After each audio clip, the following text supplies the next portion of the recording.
So there was this girl in our school, the most popular girl. The girl that every guy was swooning over, right? Yet none of them, not a single one dared to ask her to the dance.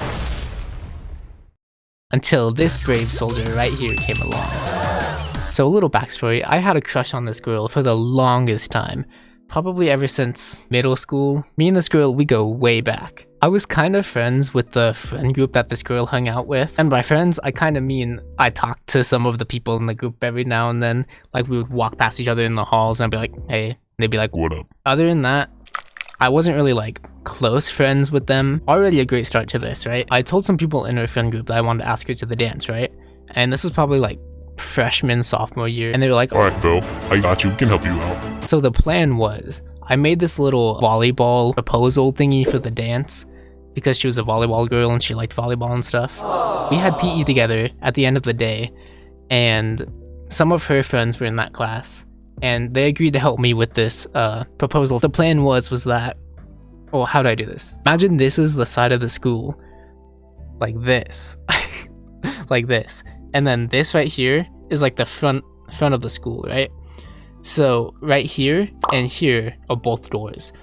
And like this is the gym area. So she was gonna come around to this door over here so she could walk out this way to like get picked up or take the bus. I don't know what she did. And my brilliant plan was once she walked out of this door and came around here, I was gonna hop out from this door and then do the proposal. For some reason, I thought it was a good idea to try to jump scare her, catch her off guard. Maybe I thought that would improve my chances. Maybe I thought she would just be so surprised and dazed by me jumping out that she would lose all rational cognitive ability and say yes to my proposal. I don't know what the plan was with that, and I also don't know why her friends let me do this. That was the plan, okay? But that isn't quite what happened. So eventually, the changing bell rings and we all go into the locker rooms to get changed. We all come back out waiting for the actual dismissal bell to ring so we can all go home. And oh boy was I a nervous wreck, dude. I felt like I just swallowed a 200-pound dumbbell and it was just sitting in my stomach. The bell rings and it was time to shine. We all start walking out. Everything's going according to plan. She walks out this door, and I start heading out here to get the surprise attack on her. One of her friends was supposed to go out the same door I was going out. She was supposed to stand out there and then let me know whenever the girl was like coming up to me. So there I was, waiting in a complete state of panic and anxiety for her friend to give me the signal to pop out like a jack in the box. The girl starts walking towards the door where I'm supposed to pop out of, but somehow the friend that was supposed to give me the signal got a little preoccupied talking with someone. I don't know what they were chatting about. That could have been more important than this. I guess they were talking about the new Fortnite season that was coming out because that's probably what was popping at the time. But regardless, friend, she failed to give me the signal, and me not taking into account this derailing of the plan. I look back to one of my friends that was sitting next to me, back to the girl, nothing. They were still chatting it up. I was like, oh my god, plan failed. What do we do? Like, my brain was going haywire. It was like that one episode of SpongeBob where they show the inside of SpongeBob's brain and it's just like little mini hymns lighting papers on fire and stuff like that. That was me. That was me in that exact moment. I did not know what to do at all. So it turns out, the split second that I looked over at my friend, she walked past the door. It was like a scene from a horror movie where you look away for a split second and then the shadowy figure just like walks across the door frame. I went over to the door, pushed it open, and I saw her probably like 50 yards down. She was like literally at the front of the school. So I was like, oh my gosh, I have T-minus 5 seconds to do this or else she's gonna be driving off. What I do is like an awkward little jog over there. It was like a combination of speed walking and jogging. Eventually, I catch up to the girl. She's not expecting this at all. And keep in mind, we hadn't talked in years at this point. So for me to start talking to her like that randomly out of the blue, she was probably scared for her life in that moment. Like expecting me to say the most creepiest thing ever to her. And if that's what she was thinking, she wasn't too far off. What ended up happening was I jogged up to her, got her attention, she turned around, and I just stuck out the volleyball so she could see it. Didn't say anything. I stood there staring her in the eyes like an absolute statue. Like,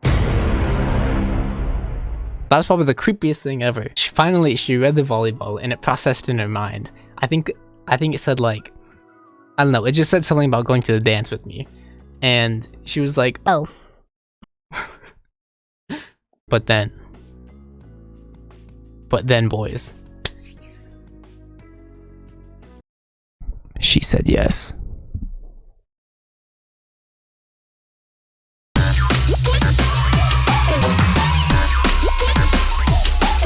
That's right. She said yes. So your boy got a date to the upcoming dance. How cool is that? Spoiler alert, the dance was no bueno. We get to the dance, the big event of the day. You guys might relate to this in some sense. If you've ever been to like a middle school or high school dance, typically there's like 3 or 4 different groups. The first one is couples where they're dancing with each other the entire time. Number 2 is the people who just don't dance, sit down the entire time, maybe like play video games or something. Number 3 is the people that start going all out on the dance floor, just giving it everything they have. You might be saying now, whoa, well, what kind of person were you at the dance? I bet you were the coolest one there. You were probably like the hip one that was like throwing out all of the breakdancing moves and stuff like that.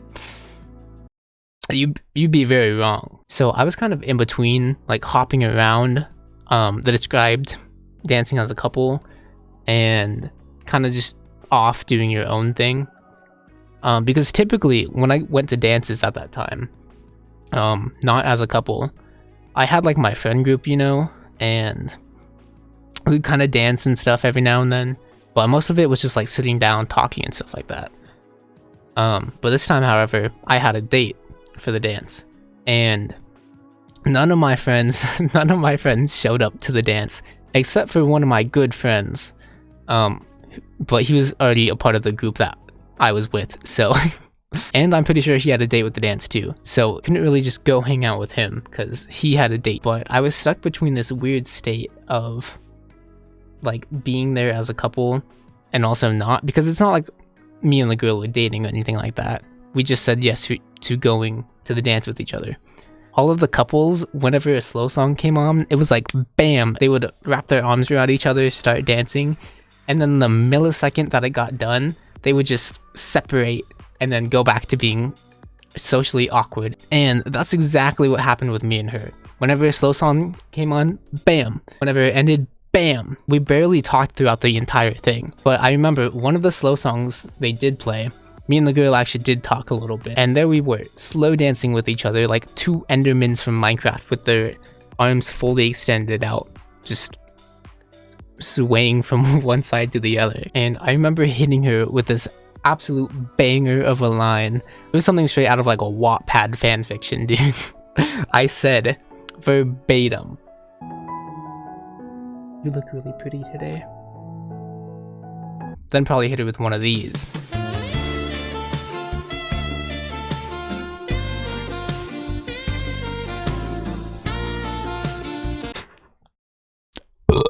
She did this really like awkward like half laugh, half chuckle, and I don't even think she said thank you or anything like that. And good on her. I did not deserve to be thanked for any of what I had just said. But yeah, all in all, eventually the night wrapped up. We helped take things down, and it was time to be picked up by our parents. I hit her with another banger line before we left. Another classic line. We looked at each other and I was like, "I had so much fun." And then she was like, and yeah, that was that. We got picked up and the night ended. So yeah, that's about it. Thank you guys for watching. But wait, there's more. Before we went our separate ways, your boy got a hug.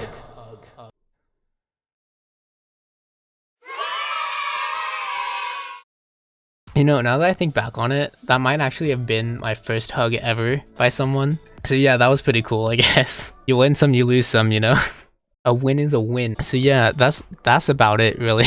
If anything, I feel bad for the girl. She was the real victim of the event.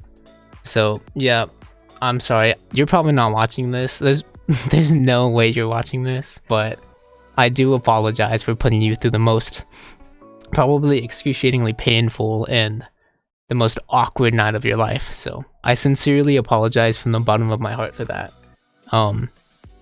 yeah, you probably did not have a fun night that night, so I'm sorry. Actually, this time though, I think that's about it. If you guys have any interesting like prom or dance stories, or really just any awkward stories from like middle school or high school, I'd love to hear them. In the future, I have I have so many embarrassing stories. So if you guys do want to hear more, just let me know, and I'm open to that. If anyone is still watching this, thank you. You're the homie. You're the real G out there. But yeah, that's mostly about it. Thank you guys for watching, and yeah, I look forward to more content. Bye.